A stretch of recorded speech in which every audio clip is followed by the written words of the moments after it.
याद रहता तो मैं पक्का लेकर आता। वहीं कैरल भी उसे माफ कर देती है, जिसके बाद वो दोनों अंगूठी लेने के लिए एक ज्वेलरी शॉप में जाते हैं, जहां से वो बहुत सारी अंगूठियां उठा लेते हैं, जिनको एक एक करके फिलिप कैरल की उंगलियों में पहना देता है और उससे शादी कर लेता है। फिर रात को जब सुहागरात मनाने की बारी आती है तो कैरल उसके साथ इंटीमेट होने की बजाय रात भर उससे बातें करती रहती है। फिर अगले दिन से कैरल भी फिलिप के साथ वो सभी चीजें करती है जिसको करने में फिलिप को बहुत मजे आते थे। जिसके बाद वो कैरल को अपनी एक्स गर्लफ्रेंड से भी मिलवाता है, जिसको देखकर कैरल को उससे जलन होने लगती है तो वह उसे उठाकर बाहर फेंक देती है। फिर खूब मौज मस्ती करके जब वो दोनों घर की ओर जा रहे थे तभी चौराहे पर उनकी कार एक लिमोजिन से टकरा जाती है। फिलिप जल्दी से उतरकर उस लिमोजिन को देखने जाता है कि कहीं उसमें कोई इंसान तो नहीं है, और तभी उसमें से मेलिसा नाम की एक खूबसूरत लड़की नीचे उतरती है, जिसे देखकर फिलिप के तो होश ही उड़ जाते हैं। वहीं कैरल भी मेलिसा को देखकर बहुत खुश होती है और फिर वो तीनों उसकी कार से फिलिप के घर पर जाने लगते हैं, जहाँ रास्ते में फिलिप मेलिसा को घूरे जा रहा था और उसको पटाने के लिए उसकी छोटी छोटी बातों पर खिलखिलाकर हंस रहा था। मेलिसा बताती है कि मैं वो टाउन के बाहर लगे साइन बोर्ड को पढ़ के यहाँ पर आई थी और पिछले 2 हफ्तों से यहाँ पर कुत्ते की तरह भटक रही थी, लेकिन मुझे यहाँ पर कोई नहीं मिला।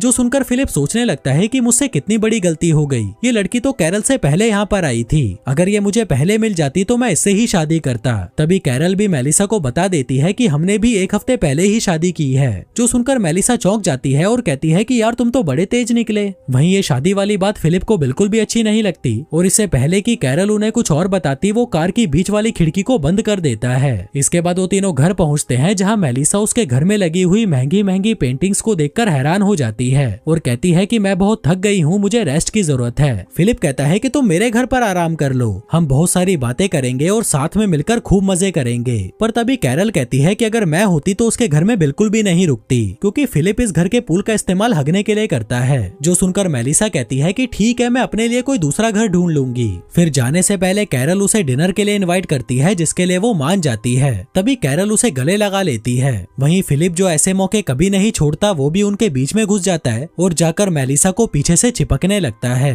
फिर शाम के समय जब डिनर की तैयारी की जा रही थी तभी फिलिप वहाँ पर अपनी दाढ़ी काट कर आता है, जो देखकर कैरल चौंक जाती है कि जब उसने कहा था तो फिलिप ने उसे दाढ़ी काटने से मना कर दिया था। दरअसल वो मेलिसा के साथ इंटीमेट होने की नाकाम कोशिश कर रहा था, जिसके लिए वो कुछ भी करने को तैयार था। फिर रात में जब सभी डिनर टेबल पर थे तभी फिलिप मेलिसा को घूरे जा रहा था और अपने आप को कोसे जा रहा था कि उसने इतनी जल्दी शादी क्यों कर ली। जिसके बाद वो मेलिसा की हर बात में हाँ मिलाने लगता है, जैसे कि जो मूवी मेलिसा की फेवरेट थी वो फिलिप की भी फेवरेट थी, जो खाना मेलिसा का फेवरेट था वो उसका भी फेवरेट था, जो कार उसकी फेवरेट थी वो उसकी भी फेवरेट थी। दरअसल वो ये इसलिए कर रहा था ताकि मेलिसा को लगे कि इन दोनों के बीच में कोई कनेक्शन है। फिर डिनर खत्म होने के बाद कैरल फिलिप को अपने साथ मस्ती करने के लिए बुलाती है, लेकिन फिलिप का बिल्कुल भी मन नहीं था तो वह उसे मना कर देता है और कहता है कि मेरे पेट में दर्द है। कैरल पूछती है कि तुम मुझे एक बात बताओ, कहीं तुम मेलिसा से आकर्षित तो नहीं हो? वो कहता है कि नहीं, ऐसा कुछ नहीं है, जो कहकर वो सोने चला जाता है। तभी आधी रात में मेलिसा उससे अपनी बजवाने आती है, जिसे देखकर फिलिप कुत्ते की तरह उसके पीछे जाने लगता है। पर तभी उसे वहाँ कमोड पर बैठी हुई कैरल दिखाई देती है, जिसे देखकर वह बुरी तरह डर जाता है। फिर अगली सुबह मेलिसा फिलिप से मिलने आती है, जहाँ वो देखती है कि फिलिप एक्सरसाइज कर रहा था। दरअसल वो मेलिसा को अपनी बॉडी दिखाकर पटाना चाहता था।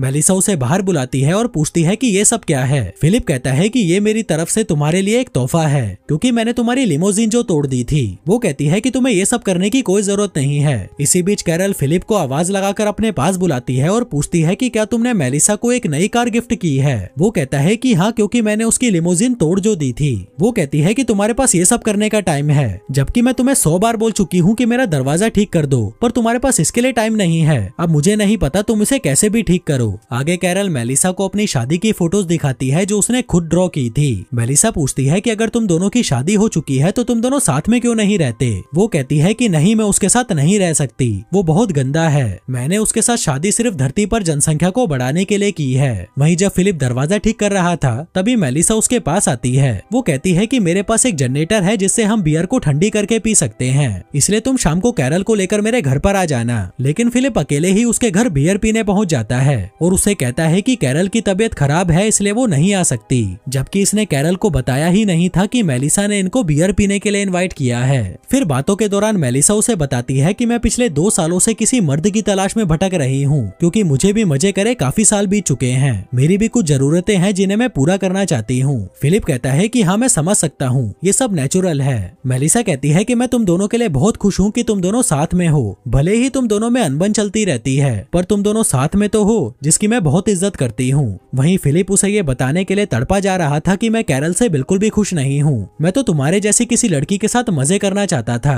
पर मुझे क्या मिला, ये सड़ा हुआ कचरा। मेलिसा कहती है कि मेरी भी किस्मत देखो, मुझे धरती पर मौजूद एक आखिरी मर्द मिला और वो भी शादीशुदा। फिलिप कहता है कि चिंता मत करो, अब वो मर्द शादीशुदा नहीं रहेगा। जिसके बाद वो अपनी शादी तोड़ने के लिए कैरल के पास जाता है, लेकिन वो उसे कुछ कह नहीं पाता क्योंकि वो उनकी शादी की फोटो से दरवाजे पर टांगने वाला दिल बना रही थी, जो देखकर उसे कैरल पर तरस आ जाता है और वो उसकी फीलिंग्स को हर्ट नहीं करना चाहता था, इसलिए वो चुपचाप वहाँ से अपने घर चला जाता है। वहीं दूसरी तरफ हम एक ऑडी को आते हुए देखते हैं, जिसका मतलब था कि एक इंसान और भी है जो इस धरती पर जिंदा बचा है। जो इंसान वहाँ पर फिलिप का वो अलाइव वाला बोर्ड देखता है और उस टाउन की तरफ निकल पड़ता है। अब ये इंसान कौन था और उन लोगों के अलावा और कितने इंसान हैं जो अभी भी जिंदा बचे हैं, और क्या अपना फिलिप मेलिसा के साथ सुहागरात मना पाएगा, ये सब देखेंगे हम अगले वीडियो में। धन्यवाद।